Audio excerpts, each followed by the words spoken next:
No ar, no ar, sim, sim, sim, está começando mais o último de 6 Stock Pickers especiais de aprendizado sobre a crise. Eu sou o Thiago Salomão, criador do Stock Pickers, e hoje vai ser aula do bom velhinho, o oráculo de Omaha, Warren Buffett, o que ele pode nos ajudar a entender sobre essa crise. A gente falou nos últimos 5 episódios, que aliás foram sensacionais, agradecer André Ribeiro, Florian, o João Braga. Ai meu Deus, espera aí. Desculpa, entrou vídeo aqui do YouTube junto com o início da live, quase pulei aqui da cadeira. Mas agradecer todo mundo que já participou, agradecer agora aos nossos 2 convidados. Primeiro o programa vai ser 2 convidados, né? O Tiuli e o Pedro Sherman. Já vou deixar eles se apresentarem rapidinho, mas diferente dos outros programas, esse a gente quer construir algo, vamos dizer, mais atemporal, né? Porque os aprendizados, os ensinamentos que o Warren Buffett trouxe para o mercado, muito mais do que um dos maiores investidores da história, ele tem uma facilidade de se expor e de colocar grandes ideias em pequenas frases de uma maneira incrível e louvável. É bem isso que a gente quer explorar isso. Hoje vai ser chuva de insights aí. Mateuzinho e Lucas Colasso, se preparem aí para digitar tudo, para mandar o resumo depois lá no Telegram do Stock Pickers. E só lembrando, falar em Stock Pickers, hoje, segunda-feira, quem está vendo ao vivo, já estão abertas as inscrições para a nova turma do MBA de Ações Stock Picking. Abriu hoje, então aproveite que nessa semana a gente vai ter uma condição especial de 25% de desconto, e nessa segunda-feira, quem comprar, além de ter o desconto, vai ganhar uma camiseta nova do Stock Pickers feita pela reserva. Falei alguma coisa errada, Renatão, ou tá tudo certo? E boa tarde para você, meu querido. E eu tô sem som do Renatão, hein? Também. Renatão, você tá sem som.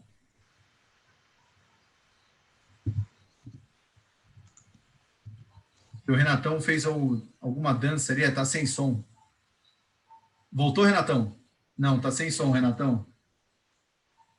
Sem som, Renatão.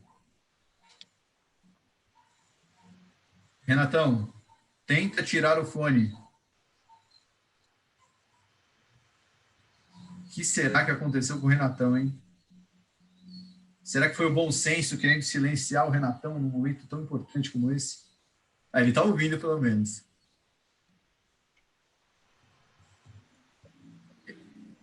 Bom, enquanto o Renatão tenta aí se conectar, que eu não estou ouvindo. Renatão, se entrar aí, você corta aí a gente, tá? Deixa eu apresentar nossos convidados para não perder tempo, porque eu já estou vendo que o chat está mais frenético do que a volatilidade da Bolsa nas últimas semanas.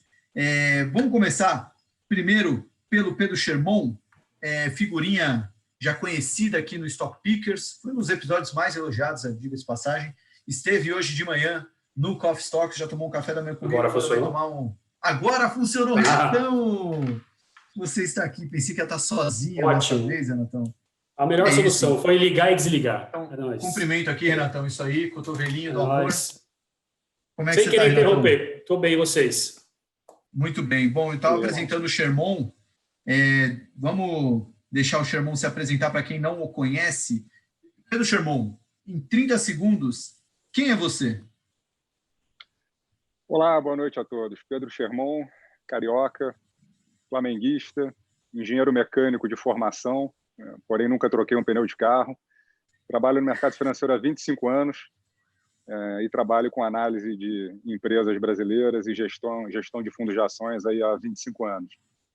Fundei a Leblon Equities no ano de 2008, depois de ter trabalhado durante 13 anos na IP, uma das primeiras gestoras independentes do Brasil, e estou aí há praticamente 12 anos na Leblon Equities, fazendo só análise de empresas e gestão de fundos de ações.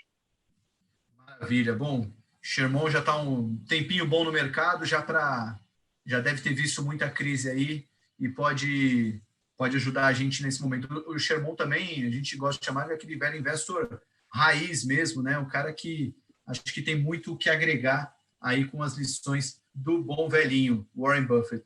E, bom, outro cara que manja pra caramba de Warren Buffett, aliás, uma das participações dele no Stock Pickers foi justamente para falar de Warren Buffett, ele, Tiuli, nosso grande investidor, nosso mestre do oráculo de Omaha. Tiuli, mas para quem não te conhece, quem que é Tiuli, né? Para quem, pô, tô chamando de tio, não é desrespeito, é o nome dele mesmo, é Tiuli. É Ulisses, né? Mas todo mundo conhece como Tiuli. Quem que é você, Tiuli? Fala, Salomão. Fala, Santiago. Fala, Sherman. Obrigado por estar aqui mais uma vez. Grande prestígio estar falando com vocês. Cara, eu invisto em ações há mais de 15 anos já. Sou investidor profissional. Esse ano também virei analista credenciado CNPI. E sou investidor, sócio do Warren Buffett há 9 anos já, desde 2011. Já fui lá em Omaha 2 vezes pessoalmente. A primeira vez foi em 2006, quando eu tive a oportunidade de almoçar com o Warren Buffett. Foi assim, histórico, emocionante mesmo. E ano passado voltei de novo lá para a reunião dos acionistas e vi a mesma coisa que ele sempre fala. Eu acho que é uma das coisas que a gente tem que avisar aqui, que não vai ter nada novo, eu acho. O velhinho de Omaha, ele não gosta de reinventar a roda, é muito pragmático mesmo na abordagem que ele tem com o mercado, e a gente está aí para discutir o que ele vai fazer, o que ele está pensando nesse momento. Obrigado aí.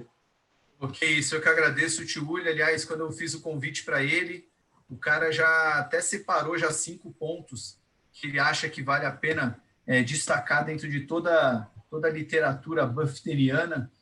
A gente pode jogar esses assuntos na roda, mas antes, Renatão, tem mais algum recado que você queria dar, já que você ficou meio mutado no começo? Não, é isso aí. Vamos seguir o jogo aí. Então, beleza, galera. Só lembrando, a gente está ao vivo no YouTube da Infomoney. Estou aqui um olho na tela, outro nos comentários. Vamos tentar interação. Obviamente, aquela interação inteligente, né? Não vem com 4 letras e um número, que a gente não vai aqui cuspir uma análise. Tragam perguntas, comentários, e a gente vai trazer sempre alguma coisa pertinente. Bom, vamos introduzir, então, com o Tiuli fez essa lição de casa aí dele, e ele tinha separado assim para mim e falou: Salomão, acho que 5 coisas legais para falar sobre o Warren Buffett tem muito a ver com o momento atual, são círculo de competência, placar interno, pensamento de longo prazo, stock picking e gerenciamento de liquidez. Tiuli, eu vou dar a palavra para você e, Sherman, fica à vontade aí de qualquer ponto que você queira complementar aí da explanação do Tiuli. Mas, Tiuli, vou deixar você introduzir esses 5 tópicos do Warren Buffett que tem a ver com essa crise atual na nossa conversa.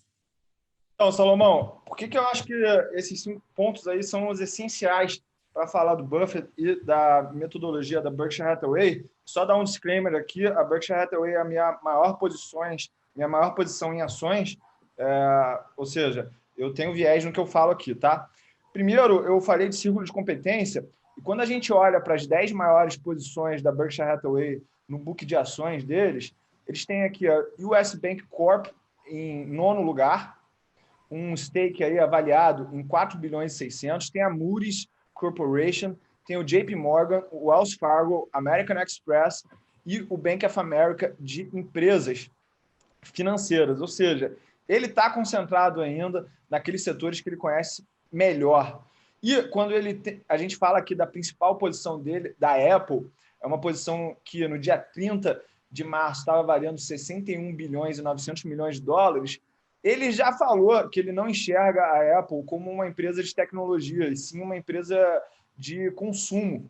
Ou seja, uma coisa que ele conhece muito. E aí, quando a gente fala em consumo, na top 10 aqui da carteira da Berkshire Hathaway, a gente pode falar da Coca-Cola, que é uma empresa de consumo, da Kraft, que através das marcas Heinz, Kraft, são aí bastante relevantes na mente dos consumidores.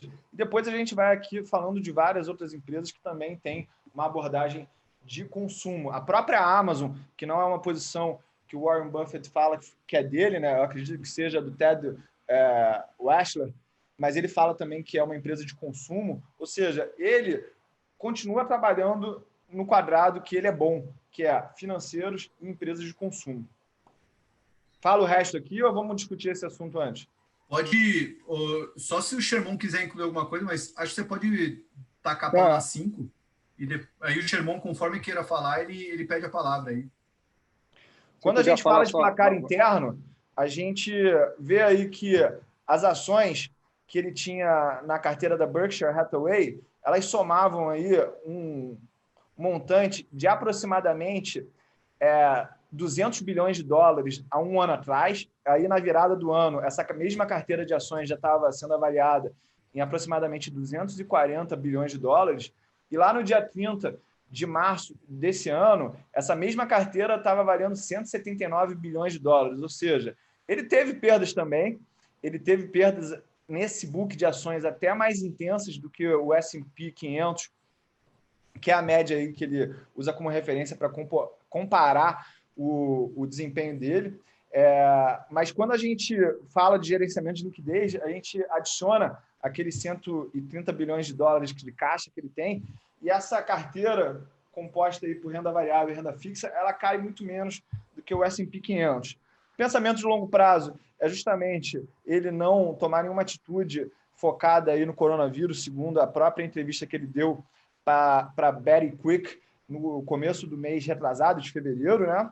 E quando a gente fala de stock picking, se a gente pegar o desempenho da Apple, que é a maior ação na carteira dele, teve um desempenho aí de 27,47% nos últimos 12 meses, bem superior aí o S&P 500, né? Então, basicamente, esses são os 5 pontos que eu trouxe e por que faltou o gerenciamento de liquidez. O gerenciamento de liquidez é ele manter esses 130 bilhões de dólares. E isso aí se relaciona também com o placar interno, porque ele foi massacrado pela mídia aí, não especializada, né, nos últimos 12 meses, falando que ele não ganhava do S&P 500, que aquela liquidez ela estava custando muito aos bolsos dos acionistas aí da Berkshire Hathaway, que talvez ele estivesse ultrapassado, né? Tem uma figurinha conhecida aqui no Stock Pickers, né, Renatão? Qual é o termo que ele usou para o Warren Buffett? Era super valorizado, mas ele usou em inglês, então... Overrated. Overrated. Falou que overrated. Ou overweight, não sei se ele se confundiu aí. Vamos fazer um disclaimer legal, essa figurinha aí estava comprada em IRB, né? Aí acho que o Buffett não foi na dele nessa aí.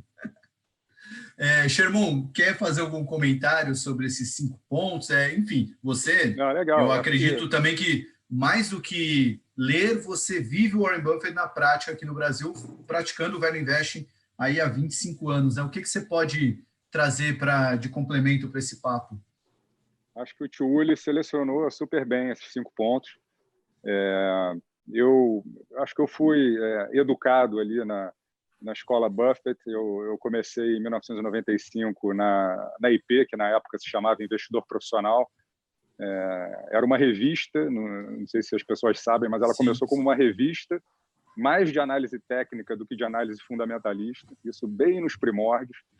E aí, desde 1992, 93, ela abraçou a filosofia do Warren Buffett e até hoje segue à risca. E foi nessa escola ali que eu fui formado, até numa época, década de 90, onde só de você ler o Warren Buffett, você já tinha uma vantagem competitiva importante no mundo de gestão de recursos no Brasil, né?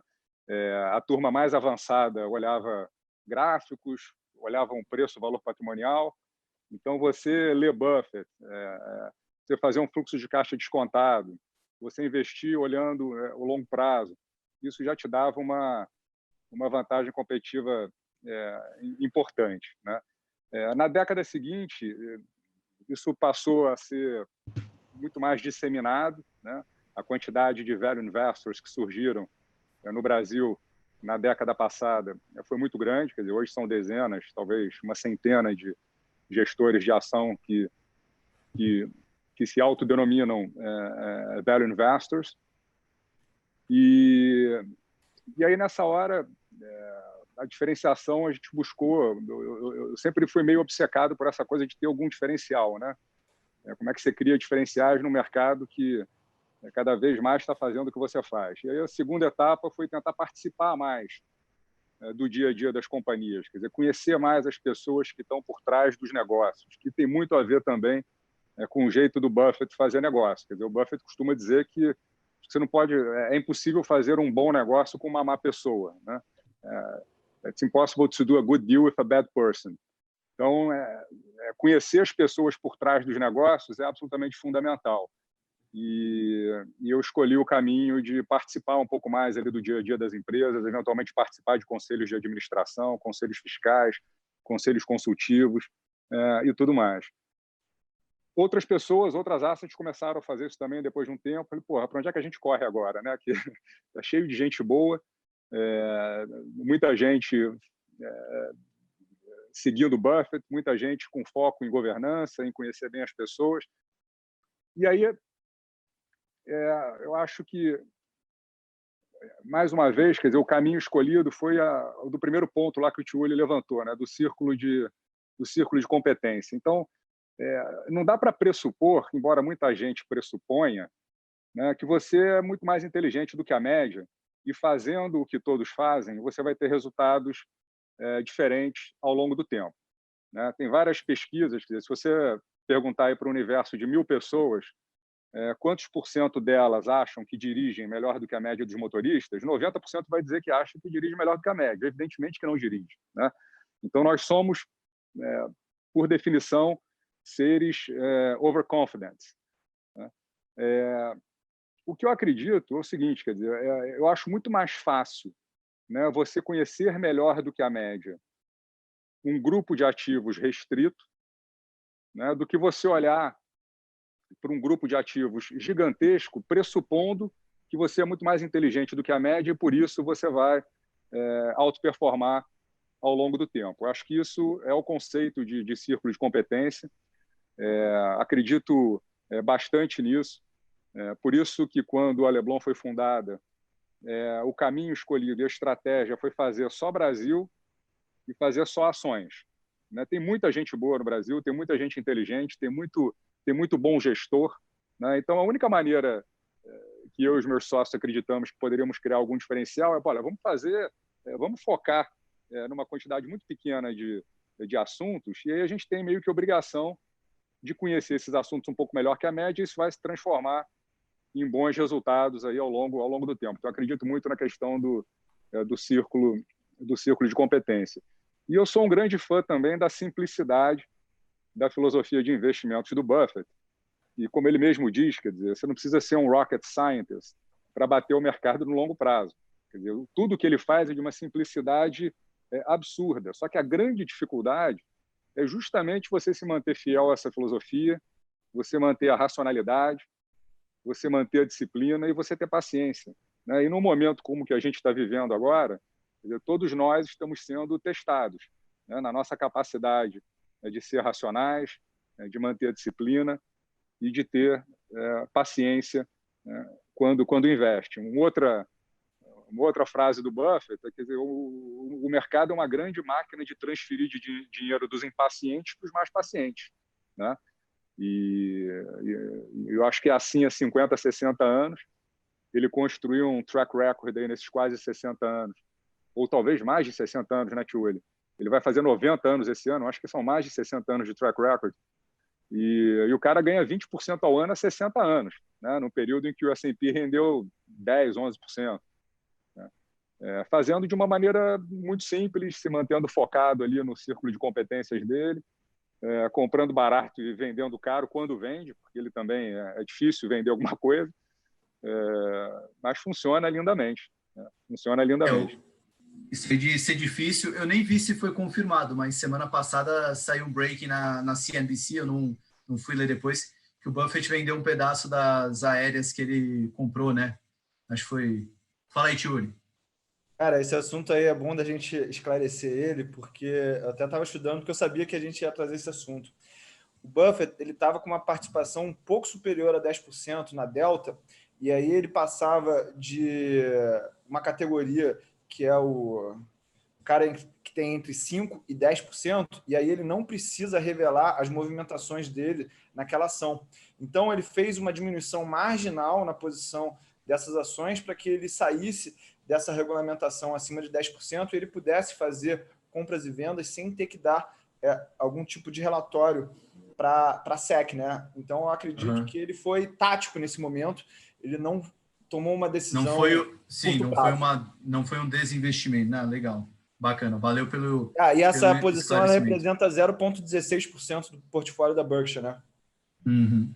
Mas também com o tamanho o tamanho da carteira que está a Berkshire e o tamanho que estão as companhias aéreas, né? Parece que saiu semana passada, né, que o valor de mercado da Zoom a ferramenta que estamos usando para fazer essa live, ela é o dobro do valor de mercado de todas as aéreas hoje em dia, somadas lá do mercado americano, né? O que mais me chocou semana passada foi quando, acho que semana passada, o market cap da Zoom estava maior do que o da Petrobras. Isso me chocou. E teve aquele caso também que compraram a Zoom errada, né? Isso a gente não pode...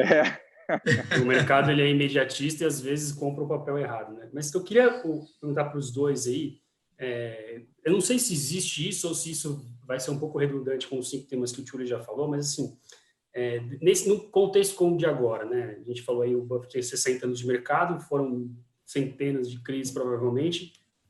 Qual é a receita de bolo, se é que existe uma, do Value Investing quando a gente bate de cara com um evento como esse, se é que existe? É a simplicidade da racionalidade, disciplina e paciência. É não tentar ser herói nesse momento, mudar suas convicções, fazer algo que você não faria em condições normais.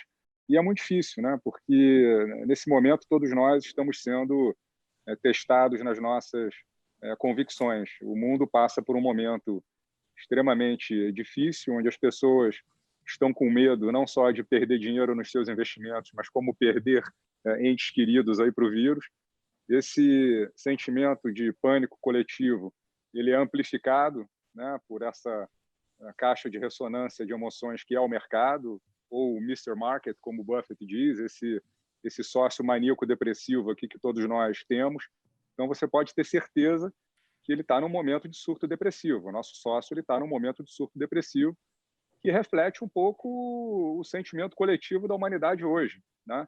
Então, você entender isso, quer dizer, não vai fazer com que o valor de mercado dos seus investimentos volte rapidamente para o que ele era 1, 2 meses atrás, mas vai te dar uma tranquilidade um pouco maior e permitir que você tenha paciência e saber que daqui a um tempo, não sei se são 6 meses, 1 ano ou 2 anos, Mr. Market vai estar eufórico de novo, vai estar animado por algum motivo que é difícil antecipar agora qual é de novo, e o preço dos seus investimentos vai estar mais perto do valor daquelas empresas, né?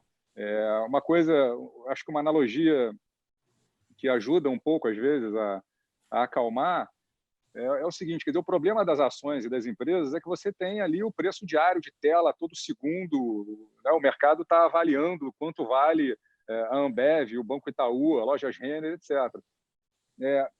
Se o seu apartamento, né, tivesse um preço de tela, quer dizer, provavelmente ele teria oscilado significativamente para baixo durante o mês de março, né? E digamos que você tenha um apartamento que em janeiro valia R$1 milhão, né? No auge da crise do corona, ele não ia ter caído os 40% que a bolsa caiu, mas talvez tivesse caído ali uns 25%. Então, ele estaria sendo negociado em bolsa, o seu apartamento de R$1 milhão, por R$750 mil. O que você faria nesse momento? Você ficaria desesperado, apavorado e enfiaria 20% do teu apartamento a R$750 mil com medo que no dia seguinte ele tivesse a 700? Ou você se planejaria, caso você tivesse reservas para isso, para comprar o apartamento do vizinho ali pelos mesmos R$750 mil? Então, é muito mais provável que você estivesse se preparando para dar o bote no apartamento do vizinho do que desesperado para vender o teu. Por quê? Porque, racionalmente, você sabe que o teu apartamento vale R$1 milhão, não vale 750, né? Com as empresas é a mesma coisa. Então, por isso que eu acho que o Value Investing ele ajuda muito nessa hora, né? Porque você está efetivamente focado em comprar ali ativos que valem 100 por 60, por 70, e o fato dele vir a 55, ele não vai te obrigar a estopar, ele não vai... a tua estratégia não olha e não acredita nas ferramentas estatísticas de controle de risco. Pelo contrário, né? O Value Investor ele questiona a eficiência do mercado, ele questiona a Markowitz, ele questiona essa forma de fazer investimentos que, diga-se de passagem, funciona, tem gente que faz super bem, né? Não é a minha praia, né? E não é a filosofia Value Investing. Eu acho que, nesse momento, isso dá uma tranquilidade. E quanto mais a gente conseguir passar essa tranquilidade para os nossos sócios, no caso de nós gestores, nós temos como sócios os nossos investidores e os nossos clientes, né? Mais fácil ou menos dolorosa essa travessia. E enfim, é um mar turbulento, mas como todo mar turbulento, um dia passa e a calmaria volta. Irmão, só comentar um negócio bem legal quando você falou do apartamento, analogia, o Vinícius fez um comentário muito legal aqui no chat. Ele botou entre aspas, né? Amor, faz as malas que eu estopei o apartamento hoje. Seria mais ou menos o comportamento do investidor nessa hora. Aliás, vieram perguntas bem legais aqui no chat. Antes, o Tiuli, você ia fazer algum comentário? Sim, nesse assunto ainda, o Buffett ele costuma usar uma analogia que aqui no Brasil a gente não entende muito, que a gente não joga beisebol, né? Mas ele fala que, diferentemente do beisebol, que depois de 3 arremessos você tem que sair se você tomar strike, o investidor ele tem a vantagem de só bater as bolas que vêm redondinhas para ele, né? E aí, eu vou aproveitar que a gente deve estar falando para uma audiência muito grande.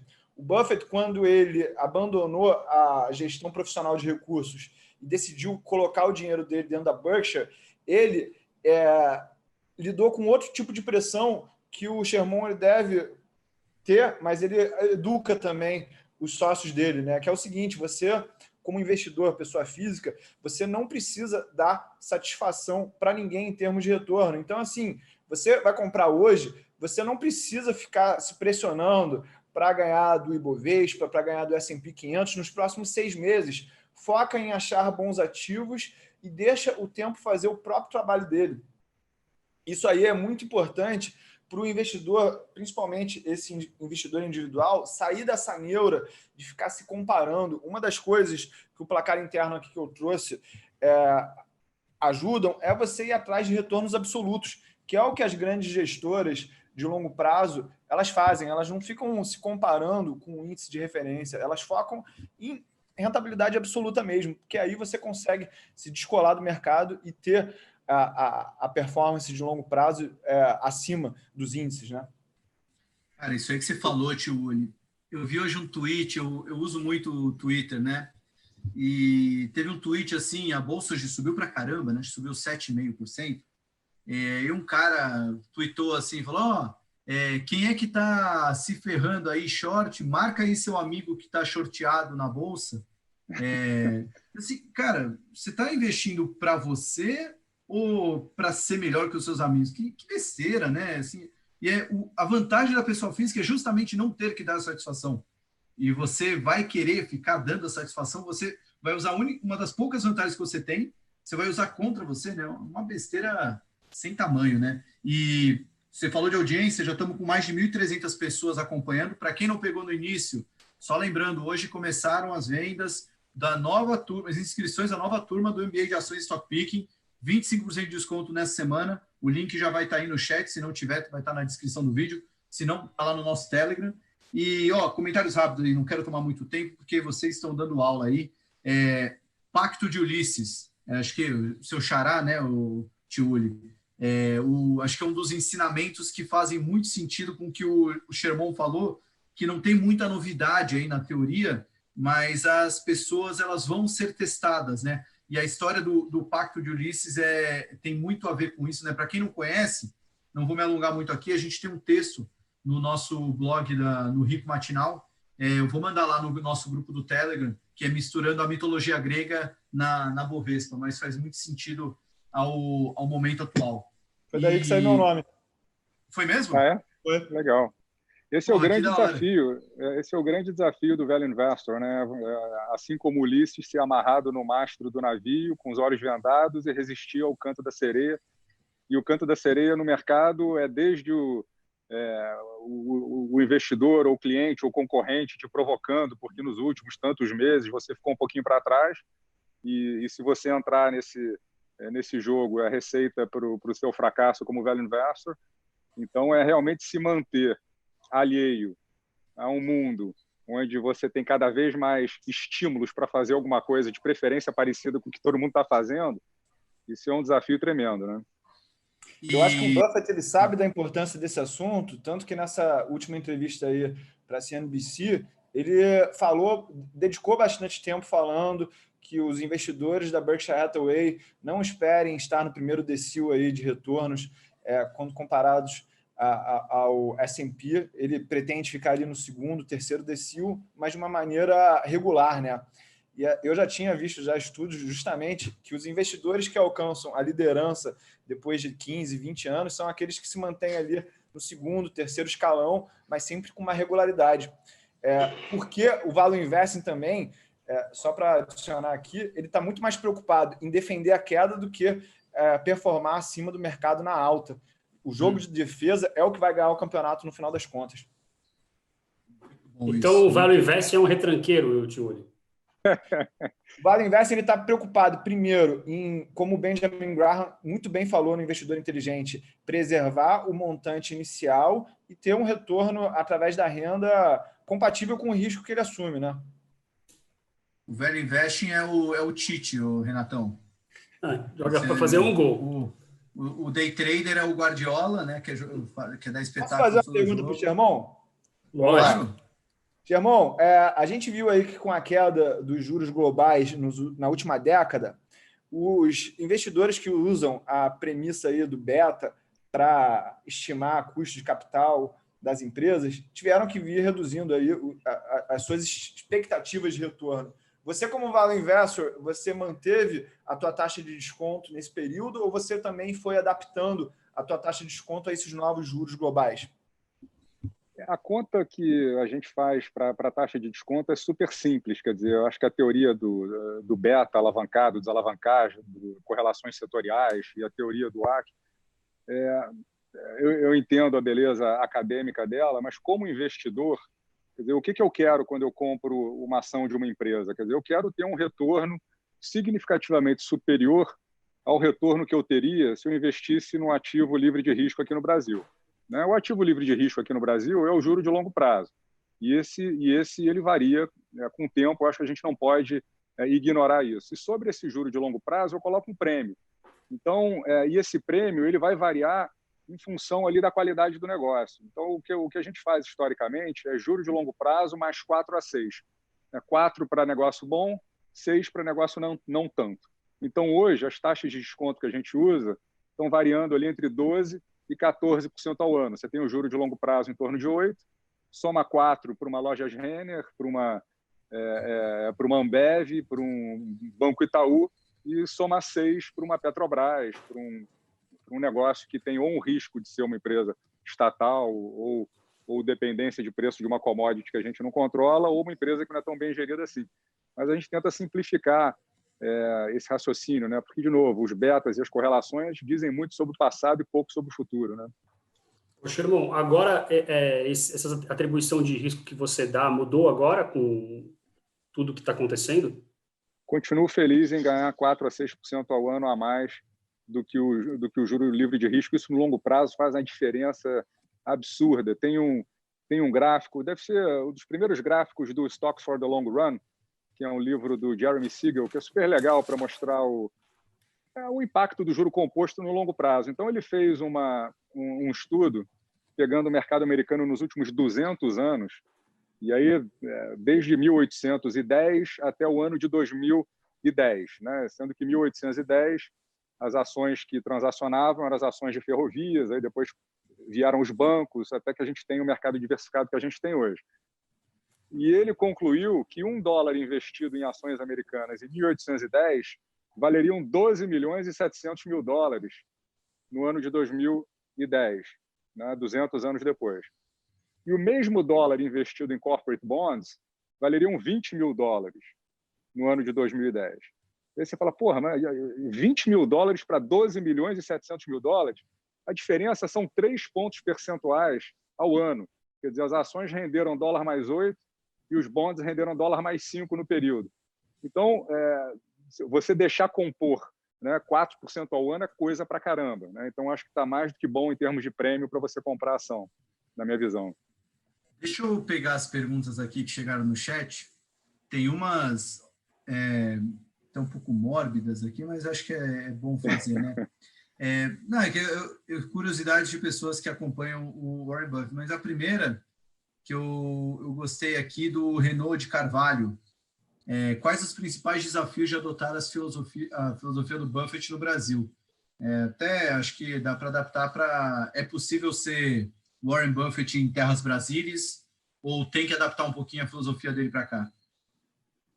eu não sei se adaptar ou tomar cuidado com algumas armadilhas. Então, por exemplo, durante muito tempo e até hoje, eu acho que a gente ainda tem esse problema no Brasil, quer dizer, você tinha um ambiente e um arcabouço ali de governança corporativa que não favorecia muito o investimento do ponto de vista do investidor minoritário. Quer dizer, a lei das SA, até a alteração que foi feita no começo da década passada, era terrível para o acionista minoritário. Na década de 90, ali no começo da década de 90, na verdade, ali no início do governo Fernando Henrique Cardoso, a lei das SA no Brasil ela foi alterada e retirou-se o direito de tag-along dos investidores, dos acionistas minoritários. O que significa o direito de tag-along? Quer dizer, quando uma empresa é vendida, o minoritário ter o direito de vender as suas ações junto com o controlador. E por que foi feito isso? Quer dizer, foi um oportunismo na época, o Brasil ia começar um grande ciclo de privatizações e o governo achou por bem propor uma mudança na lei que o permitiria capturar um prêmio de controle muito alto quando ele vendesse Telebrás, quando ele vendesse todas as empresas que foram vendidas naquela época.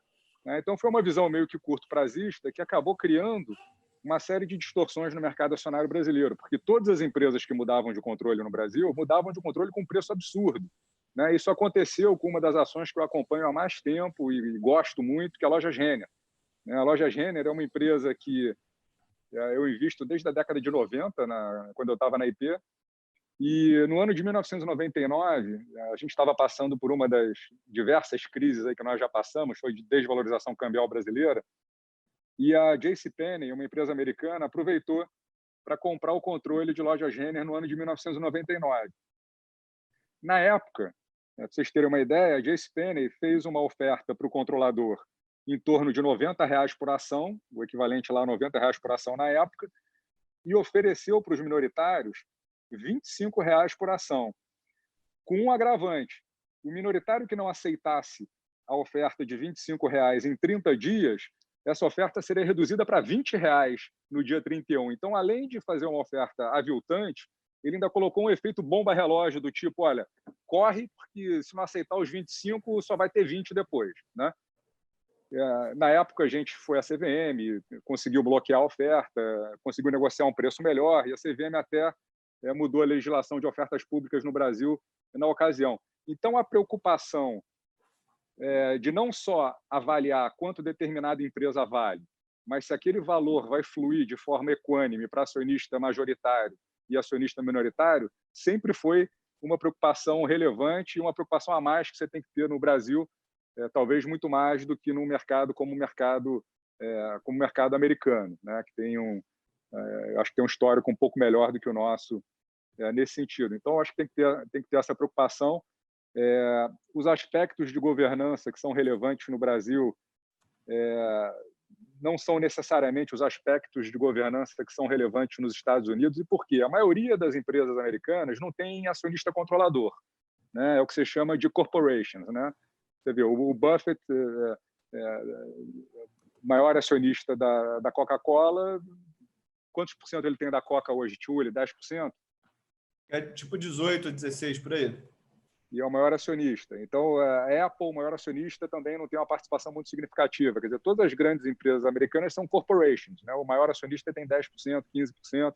Então, a discussão relevante ali é management, é executivo versus acionistas, né? Que os executivos não se apropriem, de certa forma, ali da empresa e façam coisas que os beneficiam em detrimento dos acionistas. No Brasil é muito difícil isso acontecer, porque as empresas têm dono, na grande maioria, tem um acionista controlador. Se o executivo fizer muita bagunça, ele é demitido, né? Então, a tua preocupação tem que ser, esse acionista controlador é o sócio que você quer ter no longo prazo, né? Isso é uma das coisas que o Buffett olha muito, né? Você não consegue fazer um bom negócio com uma pessoa ruim. Então, você tem que focar muito ali no histórico de ética e de execução do teu acionista controlador. E a preocupação é se o valor do negócio vai fluir igualmente entre todas as castas, vamos dizer assim, de acionistas, né? Que no Brasil você tem castas diversas. Tiagão está no mudo aí. Tá mudo. Foi mal, gente. Eu deixei no mudo aqui porque para impedir os barulhos externos. E já ia botar outra pergunta aqui no chat, que Caio Oliveira, tá? Não fui eu, não. O que vai acontecer com a Berkshire, as empresas investidas, se o Warren Buffett for dessa para melhor? Vocês acham que pode sofrer uma pressão vendedora? Ou você acha que ele já está fazendo um processo de transição?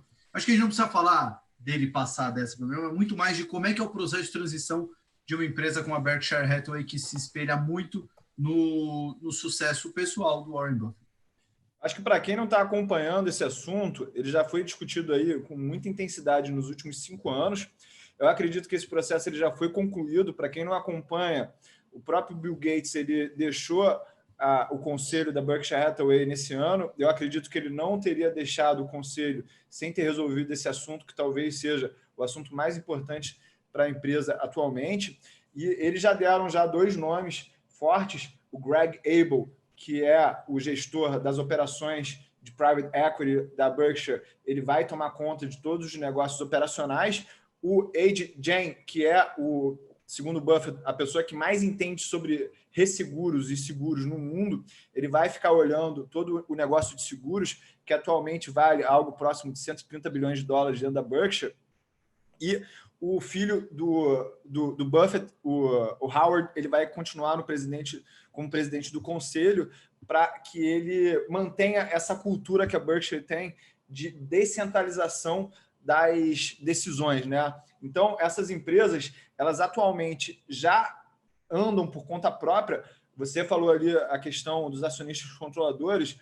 O Buffett ele até tem um cuidado para não ser tão relevante nas empresas, até as companhias abertas que ele tem uma participação relevante. Eu acredito até que vai acontecer a mesma coisa que aconteceu quando o Steve Jobs morreu, né? O mercado ele já tinha precificado isso, tanto que o Buffett ele vem fazendo recompras cada vez mais intensas das próprias ações, porque ele acredita que elas estão muito baratas, muito precificando isso. E aí, no futuro, eu acho que a ação ela vai tender até a subir com os novos gestores em ação. Para quem não sabe, ele contratou também 2 gestores de recursos para olhar portfólios. Cada um desses 2 gestores administra aproximadamente 13 bilhões de dólares. É o Todd Combs e o Ted Weschler. O Todd Combs, ele também, hoje em dia, está como CEO da Geico, que seria a empresa favorita do Warren Buffett no portfólio, como ele já disse. Seria equivalente a uma Porto Seguro aqui no Brasil, para vocês não terem noção. Ela é a segunda em participação de mercado no segmento aí de seguros para carros, e ela faz uma venda direta para a internet, tem baixos custos, ou seja, é uma empresa muito competitiva. Então, acho que isso aí está endereçado, tá? E aí a grande questão é sobre os novos investimentos, quem vai tomar essa decisão. Eu acredito que o Ed Jain ele tem a capacidade de adicionar para essa discussão, mas essa decisão vai ficar a cargo mesmo do Todd Combs e do Ted Weschler no futuro.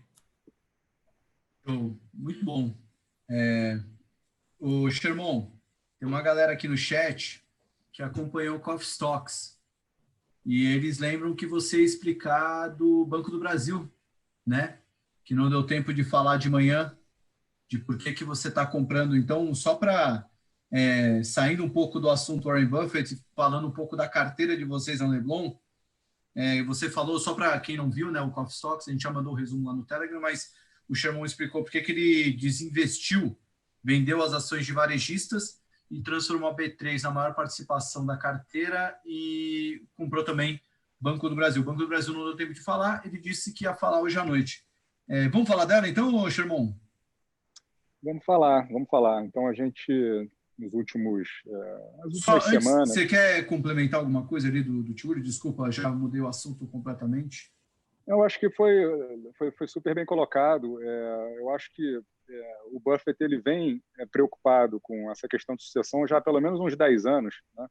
E é óbvio que a sucessão natural talvez não seja uma alternativa muito longeva, que é o próprio Munger, né? Que talvez seja o irmão siamês, a alma gêmea, mas, enfim, a sucessão dele também vai acontecer um dia.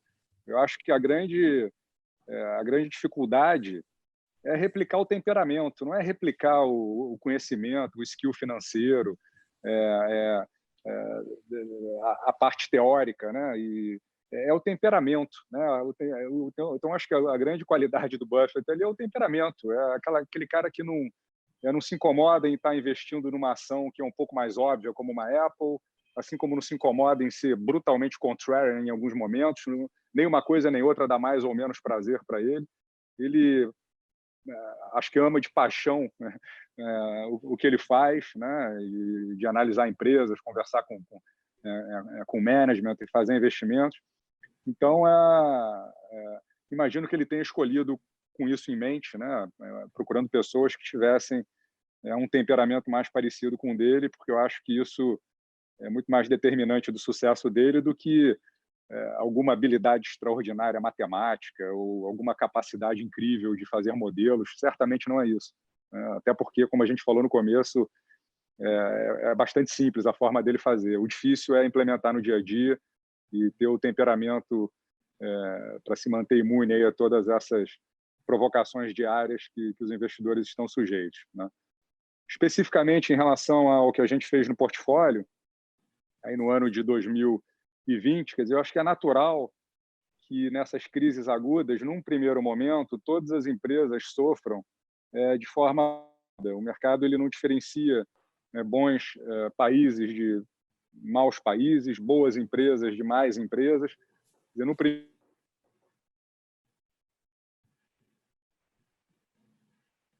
Congelou o Sherman, provavelmente. Será que o Sherman... E que a gente leva em consideração na hora de montar o portfólio que a gente considera a melhor alternativa ali, ou a melhor seleção de empresas para ter em carteira. Nesse contexto, eu acho que o que a gente está vivendo e passando agora, e vai passar nas próximas semanas e meses, é algo que vai afetar de maneira significativa alguns negócios.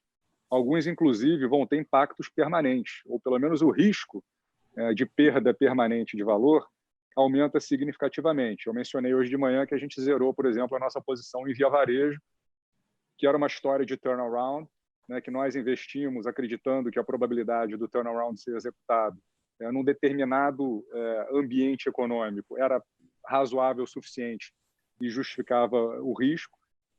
Esse cenário ele mudou completamente e a probabilidade de execução do turnaround diminuiu, né, em proporção inversa. Então, a gente optou por vender completamente a nossa posição e reinvestir em alguns negócios que são negócios extremamente resilientes no longo prazo, alguns deles, inclusive, antifrágeis. Então, a gente aproveitou na queda para comprar mais B3 a R$30, que é uma das poucas empresas no Brasil que vão ter um lucro maior em 2020 que tiveram em 2019, porque uma das consequências da crise foi um aumento brutal na liquidez diária do mercado.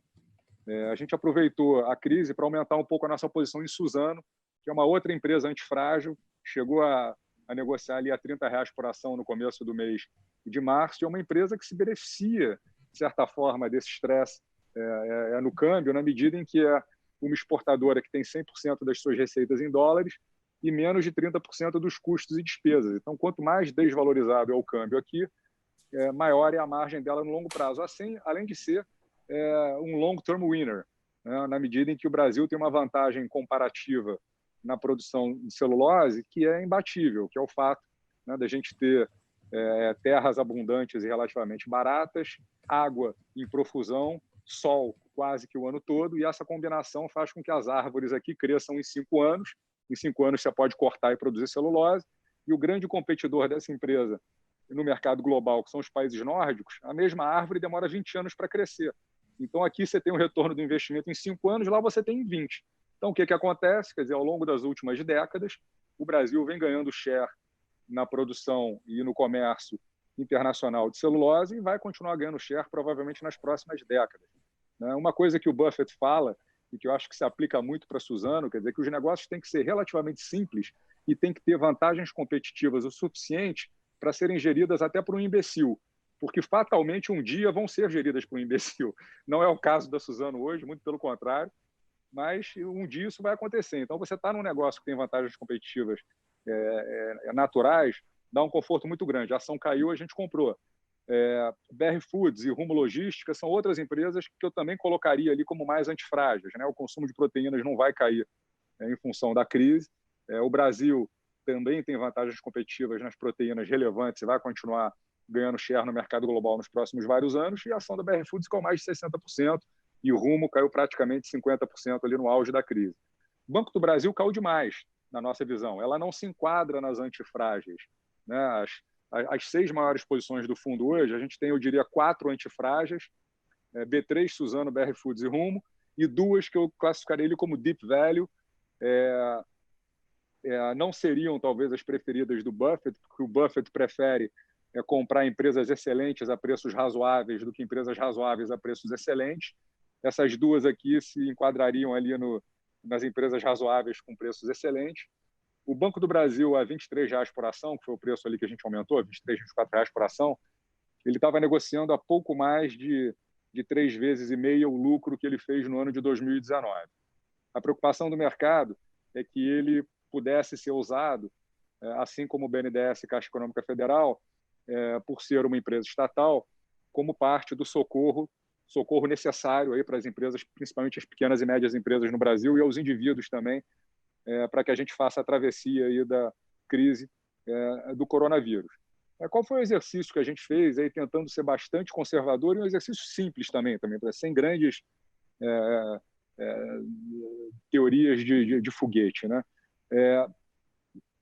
A gente acredita que o Banco do Brasil, dos 3 bancos estatais, talvez seja o mais blindado deles. O BNDES, eu acho que é o primeiro canhão a ser usado, até pelo S no nome, pela vocação do banco, seguido pela Caixa Econômica Federal, que é um banco que é 100% do governo federal, historicamente, o banco de empresas pequenas e médias, o banco dos indivíduos de renda mais baixa, e é 100% do governo. E, por último, o Banco do Brasil, que é uma companhia aberta, que tem centenas de milhares de acionistas minoritários, novo mercado do Ibovespa, uma governança muito mais blindada de interferências governamentais do que as outras 2. Dito isso, vamos assumir que o Banco do Brasil vai investir o mesmo volume de recursos para ajudar na crise que o BNDES, ou seja, 50 bilhões de reais, né? E que 20% desses 50 bilhões de reais vão ser perdidos. Ele vai rasgar esse dinheiro, vai emprestar fundo perdido. Quer dizer, isso geraria um prejuízo para o banco em função de coronavírus de 10 bilhões de reais, que, por sua vez, reduziria o lucro líquido do banco dos 20 bilhões de reais que a gente projetava para o ano de 2020 para 10 bilhões de reais. No preço que a gente comprou, mesmo que esse cenário absurdamente conservador, que eu acho que não vai acontecer, acontecesse, eu estaria comprando o Banco do Brasil a 7 vezes o lucro, 70% do valor patrimonial, e com dividend yield, antes dessa resolução de hoje, aí, do dividendo, mas com dividend yield de 5%, né? Porque eu assumia que o Banco do Brasil poderia distribuir aí 1/3, talvez, do lucro no ano de 2020. Com essa nova resolução, esse dividend yield cairia para 4%. Ainda assim, é um pouquinho melhor do que Selic. Então, na minha visão, na nossa visão, quer dizer, isso era margem de segurança o suficiente para justificar o aumento da posição em Banco do Brasil. Em 25 anos de mercado, eu não lembro de Banco do Brasil abaixo de PL4. Então, acho que é uma oportunidade boa. Ela está ali junto com essas outras 5 empresas, formando hoje 50% do nosso portfólio de renda variável. Cara, eu tirei do mute já. Boa. Sensacional. Acho que a gente conseguiu. O Tiuri tem uma. Isso. Fala aí, Tiuri. Continuar aqui na história de Buffett, Munger e Berkshire. Assim, quem não conhece a história dos dois juntos, o Munger ele foi essencial para alguns negócios que fizeram a diferença na história da Berkshire Hathaway. Desde comprar o Washington Post, o Buffalo News, fazer a reorganização societária da Blue Chip Stamps. Sherman, para você aí gerenciando um capital muito relevante, qual a importância de um gestor atualmente, um investidor, ter conhecimento jurídico sobre as empresas? A gente está falando aí do setor financeiro, do setor elétrico também, que é um setor muito defensivo quando a gente fala de renda para o investidor. Qual a importância do conhecimento jurídico hoje em dia para um investidor? E como é que você usa isso na sua equipe? Não, fundamental essa pergunta, e como eu falei, quer dizer, no Brasil, acho tão importante quanto você saber fazer um valuation, para saber como value investor, se o preço que você está pagando é um desconto significativo em relação ao valor do negócio, é você conhecer a lei, né? É você saber interpretar o estatuto social de uma empresa, né? É você Isso é muito importante, quer dizer, não só pelo nosso histórico de governança, mas, quer dizer, às vezes eu vejo as pessoas ainda surpresas com o fato de, durante muito tempo, Petrobras, Banco do Brasil e Eletrobras terem sido usados pelo governo anterior muito mais como agências governamentais, né, do que como empresas para maximizar valor ali para o acionista. Então, na época, a Petrobras foi usada para reduzir a volatilidade no preço dos combustíveis, a Eletrobras usada para praticar tarifas módicas para o setor industrial como forma de dar ali um incentivo horizontal, Banco do Brasil para estimular a competição no crédito. E está claríssimo na lei das SA que as sociedades de economia mista, quer dizer, elas não precisam necessariamente, né, focar na maximização de resultados, elas têm uma função social também, isso está na lei. Então, se você compra a ação de uma estatal, e eu estou falando isso, eu tenho estatal no portfólio hoje, né, em função da maneira como o negócio é orientado atualmente. Então, a partir de 2016, né, quando houve uma mudança de visão em relação a como gerir essas empresas, e os conselhos de administração foram mudados, as diretorias foram mudadas, e os negócios foram reorientados para a maximização de valor para o acionista, aí eu fiquei confortável em ser acionista. Mas até 2016, você tinha uma orientação clara no sentido contrário, a lei permitia que isso fosse feito, né? Não a parte de corrupção, evidentemente, mas a orientação do negócio como forma de estimular também o desenvolvimento de outros negócios. Então, eu acho fundamental. Uma coisa que eu já fiz lá no escritório quer dizer, a gente faz muito grupos de leitura, né? Então, a gente pega temas relevantes, algum livro relevante, o escritório inteiro lê, desde os sócios maiores até os estagiários, e aí a gente discute depois numa reunião onde todo mundo participa, e a gente já fez grupo de leitura da Lei das SA. Então, todo mundo no escritório leu a Lei das SA, todos os artigos da lei, né? E na época a gente chamou um advogado super conhecido de renome para participar da discussão dos artigos da lei, porque é fundamental, né? Você, quando compra uma ação, você está sujeito a uma mudança de controle, a uma incorporação, a aquisição de uma outra empresa, como isso vai ser financiado, e tudo isso impacta muito o valor do seu investimento. Então, eu acho super importante, quase tanto quanto saber fazer um modelo econômico financeiro, um valuation. Pessoal, temos que chegar nas nossas últimas perguntas finais. Salomão, aqui. deixa eu fazer uma pergunta aí lá para o Tiuli também, o Shimon também pode participar. O Tiuli, quando você veio aqui no episódio 4, acho que foi, não sei se foi lá atrás, você comentou muito sobre o caixa do Buffett, né, que ele tinha muito dinheiro em caixa porque ele achava que estava tudo muito caro. E agora, como é que está sendo esse movimento? Se é que dá para a gente saber? Pela legislação da SEC, que é a CVM americana, eles têm que preencher, todo investidor que tem mais de 100 milhões de dólares em ações, em equities, tem que preencher um formulário chamado 13F.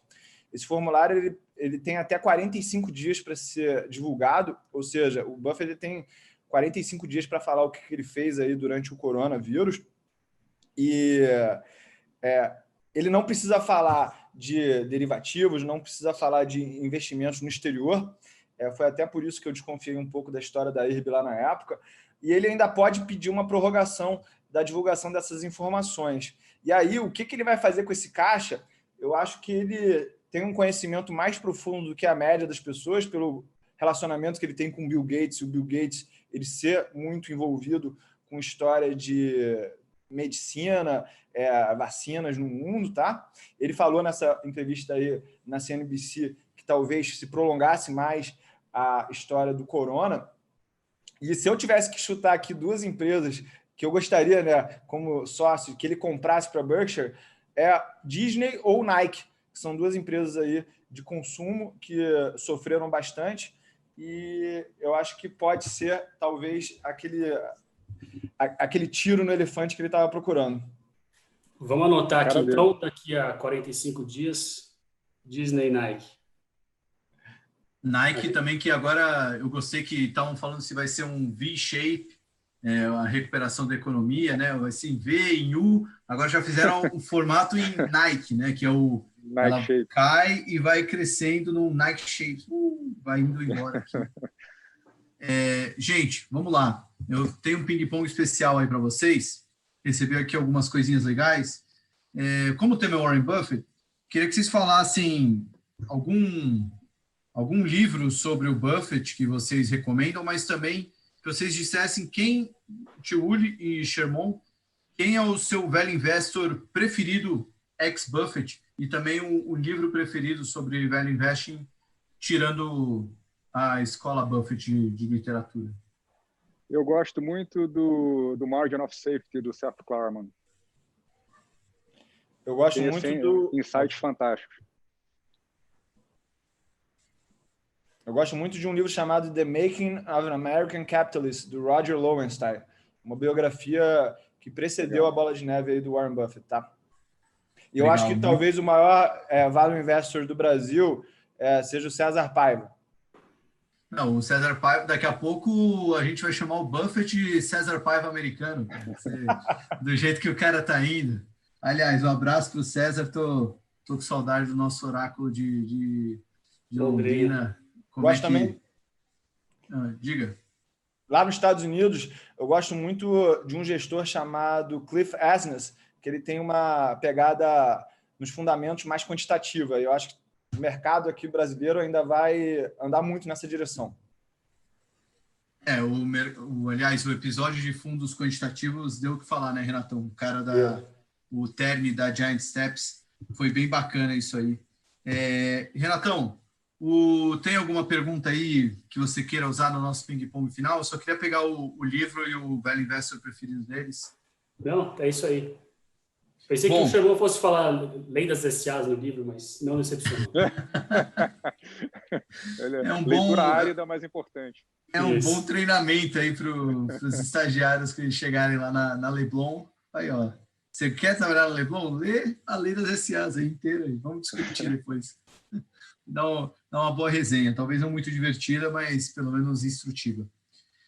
Pessoal, então... Como o programa é ao vivo, né, não tem aquele improviso todo do ping-pong, queria que vocês deixassem um recado final aí, sei lá, talvez pegar alguma frase do Buffett que vocês adoram, ou simplesmente um recado do coração de vocês para a gente encerrar essa série de lives do Stock Pickers, que se encerra hoje, coincidentemente, com o dia do lançamento da nova turma do MBA de Ações Stock Picking, que já está aberto. Está lá no YouTube, né, o link, né, Renatão? Está na descrição do YouTube aí.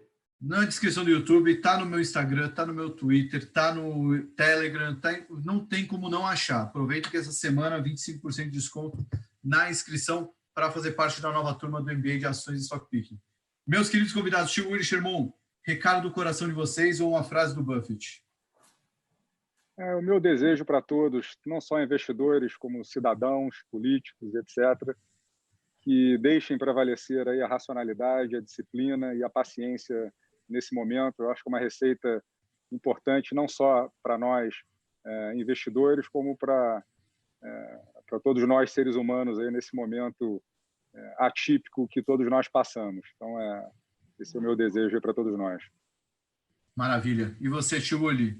Acho que a mensagem que eu quero mandar para a galera é uma que o próprio Buffett mandou recentemente, que é o seguinte: você não deve trocar aquilo que você tem por algo que você não precisa.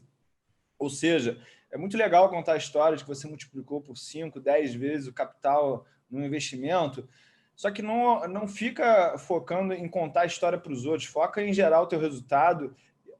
Fazendo isso, você não vai ser tão ganancioso, é isso que essa frase quer dizer no final das contas, e foca em ser conservador, ter sempre uma parcela de renda fixa, que as tuas ações elas vão ter o resultado conforme o tempo for passando e vai te levar para um lugar bom, tá? Uma frase do livro Investidor Inteligente que me toca muito é o seguinte: no final de carreira de um investidor, ninguém fica discutindo se ganhou 12% ou 13% ao ano. O pessoal quer se aposentar em Boca Raton. Foca no teu objetivo final e o mercado de ações ele vai ser um meio para isso, tá? Excelente, maravilha. Renatão, não quer deixar uma frase que poderia ser do Buffett, mas não é, mas todo mundo vai falar que é do Buffett para a galera? Eu prefiro não deixar a frase, porque essas gravações são ao vivo, mas fica no ar para sempre, cara. Aí depois vai virar um meme com memezinho do velório de Gana, não vai ser muito legal, né? Prefiro não.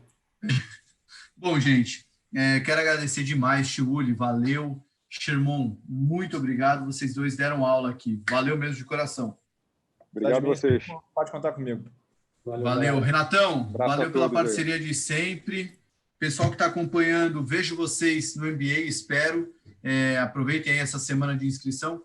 E nos próximos dias, acompanhe no Telegram e no Instagram do Stock Pickers, teremos novidade. Essa foi a última live da série Aprendendo em Tempos de Crise, mas a gente já vai começar um novo projeto com o Stock Pickers. Aguarde e verá, como diria o Warren Buffett.